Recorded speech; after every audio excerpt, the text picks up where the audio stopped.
Bonjour à tous et à toutes, je suis ravie de vous retrouver pour cette nouvelle capsule. Aujourd'hui, nous allons parler de la chute des cheveux, qu'on appelle aussi alopécie, et on va essayer de comprendre ce qui se joue et comment régler le problème.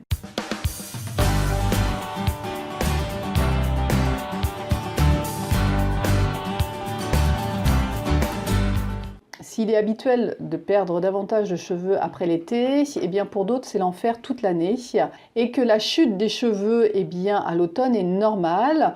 En gros, c'est le résultat de l'agression des cheveux par les rayons du soleil, les bains de mer. Et ça a provoqué l'accélération des cycles de vie du cheveu. Donc le cheveu meurt durant l'été et on sait que les cheveux ne tombent que 2 à 3 mois après. C'est ce qui justifie la chute des cheveux abondante à l'automne. Bon, il y a une chose qui est importante à savoir, c'est que la durée normale de la chute de cheveux, c'est 4 à 6 semaines maximum. Si la chute des cheveux persiste ou se trouve en dehors de cette période, il faut aller chercher d'autres facteurs. Alors à quoi doit-on la chute des cheveux? Vous allez voir, il y a pas mal de pistes, donc je vais essayer de vous les résumer. Alors on va voir qu'il y a des carences micronutritionnelles, je vais vous parler du fer, de l'iode, les vitamines du groupe B, mais aussi des protéines. On va voir que l'alimentation acidifiante participe à cette chute des cheveux. Il y a les troubles hormonaux, vous avez la thyroïde, les androgènes, mais aussi le stress avec le cortisol. Alors la ménopause aussi est une période fragile où la femme peut constater une chute anormale des cheveux, la chute des œstrogènes qui favorisait la croissance du cheveu et la vitalité diminue. Cette hypoœstrogénie peut aussi, chez certaines femmes, favoriser ce qu'on appelle l'hyperandrogénie, donc les hormones des hommes, et qui va contribuer à cette chute des cheveux. Alors, chez certaines personnes, certains médicaments comme les antidépresseurs, les anticoagulants, les bêta-bloquants et certaines pilules aussi progestatifs qui peuvent, pour certaines, s'androgéniser, peuvent amener aussi ce problème de chute de cheveux. Alors là, le mieux, c'est de se référer aux effets secondaires indiqués dans ces boîtes de médicaments. Je ne m'étalerai pas, mais on sait qu'il y a aussi des maladies auto-immunes, comme le lupus, qui participent à ça. Le diabète, l'hypertension artérielle peuvent aussi provoquer une hypoxie du bulbe. Donc par manque d'oxygène, les cellules qui fabriquent le cheveu ne peuvent plus le faire. Mais sachez aussi que l'excès de sucre dans le sang à cause du diabète, peut aussi avoir une action de stimulant au niveau des androgènes. Alors dans les carences micronutritionnelles et nutritionnelles, la carence en fer.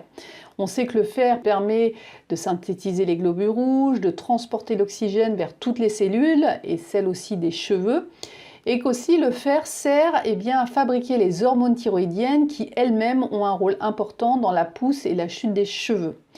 Puisqu'on est sur les carences qui touchent la glande thyroïdienne, sachez aussi qu'une carence en iode peut poser un problème. L'iode est un composant aussi principal des hormones thyroïdiennes associées au fer. Et les hormones thyroïdiennes jouent sur la croissance des cheveux. Donc si on a un apport insuffisant d'iode au quotidien, et ça c'est la majorité de la population française, on peut avoir une répercussion sur les cheveux. Alors aussi le manque d'acides aminés, la méthionine et la cystéine, que l'on retrouve dans les protéines, sont des éléments importants puisqu'ils servent à fabriquer la kératine. Et la kératine au niveau du cheveu, c'est un rôle protecteur, mais aussi ça permet la bonne élasticité, on va dire, et la résistance du cheveu. Alors ces deux protéines sont importantes, alors on les trouve dans le jaune d'œuf, dans le poulet, dans le parmesan, mais à faible dose on va dire, parce que le parmesan c'est très acidifiant. On le trouve aussi dans le bœuf, mais vous avez aussi des sources végétales comme la lentille, le haricot, les oléagineux comme la pistache et les amandes.